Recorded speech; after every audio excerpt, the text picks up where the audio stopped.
Assalamualaikum warahmatullahi wabarakatuh. Saudaraku, air adalah asal dari segala macam kehidupan. Air adalah kebutuhan dasar dari siapapun makhluk hidup di atas muka bumi. Allah Subhanahu wa Ta'ala berfirman dalam surat Al-Anbiya, sesungguhnya dari airlah segala macam bentuk kehidupan ini diciptakan.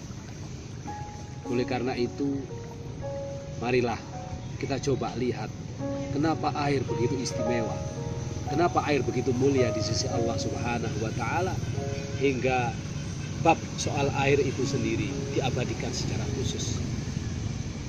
Setelah diteliti, ternyata 70% dari kandungan tubuh kita itu adalah air.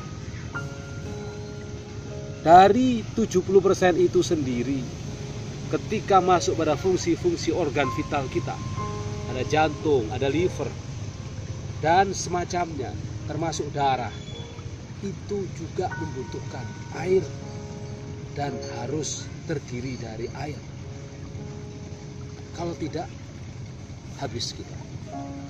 Makanya kita disarankan untuk mengkonsumsi air secara cukup, agar fungsi-fungsi organ tubuh kita berjalan secara normal sesuai dengan kodrat penciptaannya itu sendiri.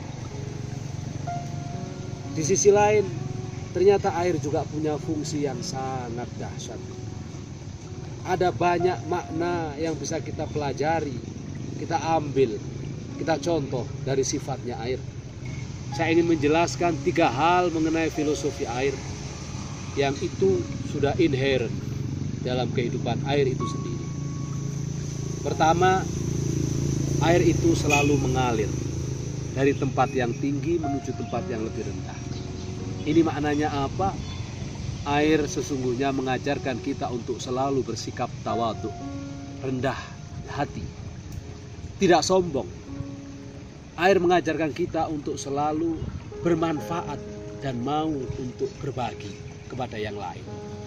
Itulah makna kenapa air selalu mengalir dari tempat yang lebih tinggi menuju ke tempat yang lebih rendah. Yang kedua, air dimanapun berada akan selalu mengisi ruang-ruang yang kosong.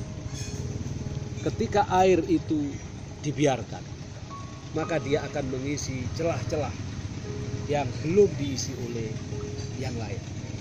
Bahkan kalaupun diisi oleh material lainnya, air akan melengkapi hingga penuh ruang kosong tersebut. Ini tandanya apa? Kita hidup sebagai manusia harus mampu untuk beradaptasi dengan baik. Syukur dari adaptasi yang kita lakukan, kita mampu untuk bermanfaat secara optimal. Kalau kita bisa mengisi kekosongan di titik yang belum diisi orang lain, lakukan itu. Kalau di titik itu sudah diisi, kita lengkapi. Itulah simbolisasi dan makna dari air yang bisa kita contoh dan teladani. Yang terakhir, air selalu bermuara kepada tempatnya.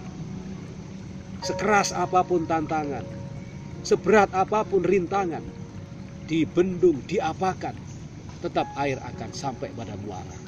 Ini tandanya bahwa dalam hidup kita harus senantiasa percaya dan yakin bahwa kalau tujuannya adalah Allah, kalau tujuannya keikhlasan dan keridhaan Allah, maka kita akan sampai kepada kebahagiaan. Air adalah satu kata yang singkat, tapi mengandung makna yang cukup dalam. Air adalah asal dari kehidupan kita dan sekaligus guru kita. Oleh karena itu, jangan remehkan air. Meskipun dia memiliki sifat dan filosofi yang sangat dalam, punya makna tawadhu, tapi sekali air diganggu, sekali air tidak diberikan ruang, maka air akan menenggelamkan siapapun, mematikan api sehebat apapun, dan menghancurkan kekuatan sebesar apapun. Air adalah guru yang bisa kita teladani. Demikian, mohon maaf atas segala salah dan khilaf. Wallahul muwaffiq ila aqwamit thoriq. Wassalamualaikum warahmatullahi wabarakatuh.